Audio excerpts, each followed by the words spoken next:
When is it too late for spine surgery?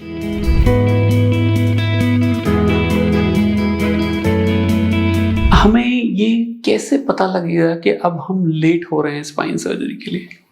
देखिए, ज़्यादातर लोग स्पाइन सर्जरी से डरते हैं और मतलब कहते हैं ना, ईजियर सेड देन डन। रीढ़ की हड्डी की सर्जरी हमेशा खतरनाक ही मानी जाती है और डर सबको लगता ही है। तो यदि आपको रीढ़ की हड्डी की सर्जरी बताई गई है और आप उसको अवॉइड कर रहे हैं, तो कब तक अवॉइड कर सकते हैं और कब अवॉइड बिल्कुल नहीं करना चाहिए?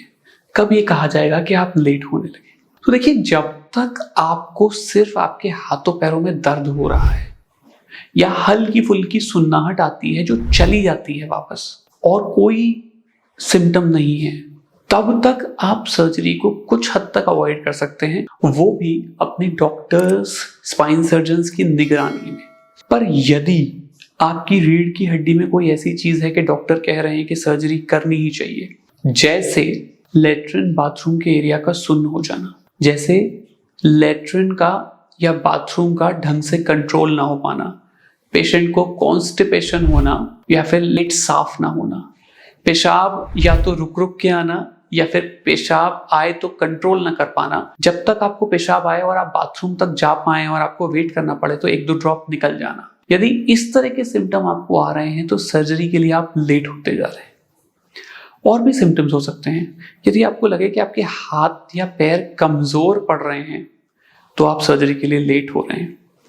यदि आपको लगे कि आपके हाथ या पैर का जो मसल मास है या जो मोटाई है वो पतला पड़ता जा रहा है, आपको ऐसा लग रहा है कि आपके जो हाथ हैं वो पतले पड़ रहे हैं या आपका पैर का जो मास है वो पतला पड़ रहा है, तो आप लेट हो रहे हैं। अगर आपकी सुन्नाहट पैर की या हाथ की परमानेंट होती जा रही है या आपको लग रहा है कि आपके हाथों से सामान गिरता है या आपका पैर लटक गया है, तो भी आप सर्जरी के लिए लेट हो रहे हैं। अगर आपको लगता है कि पैर से चप्पल निकल जाती है या पैर ऊपर उठता नहीं है या आपका बैलेंस नहीं बन रहा है, तो इसका मतलब है कि शायद आप सर्जरी के लिए लेट हो रहे हैं।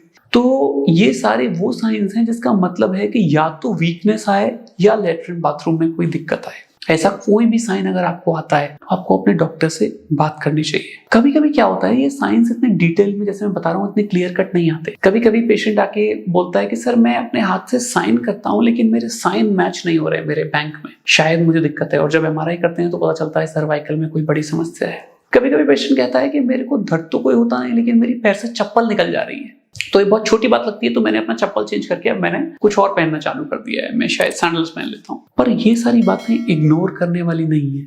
अगर ऐसा कुछ हो रहा है तो आपको अपने डॉक्टर से डिस्कस करना चाहिए, अपने स्पाइन सर्जन से या न्यूरोलॉजिस्ट से मिलना चाहिए। पर अगर उनको लगे कोई ऐसी कोई दिक्कत हो रही है तो आपको डॉक्टर से अर्जेंटली मिलना चाहिए, क्योंकि थोड़ा लेट हो जाना जायज है। आप हो सकते हैं, कभी ना कभी कुछ ऐसी बातें होती हैं जो आपके कंट्रोल में नहीं होती। फैमिली सिचुएशन है, डॉक्टर दूर है, डॉक्टर से अपॉइंटमेंट आसानी से नहीं मिल पा रहा, कई बातें हैं। पर जो चीजें आपके कंट्रोल में नहीं है उनकी कोई बात नहीं, लेकिन जो आपके कंट्रोल में है उसमें लेट मत होइए।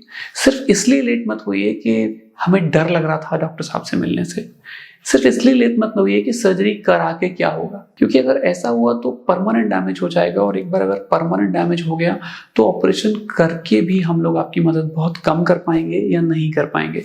तो प्लीज हिम्मत बनाइए।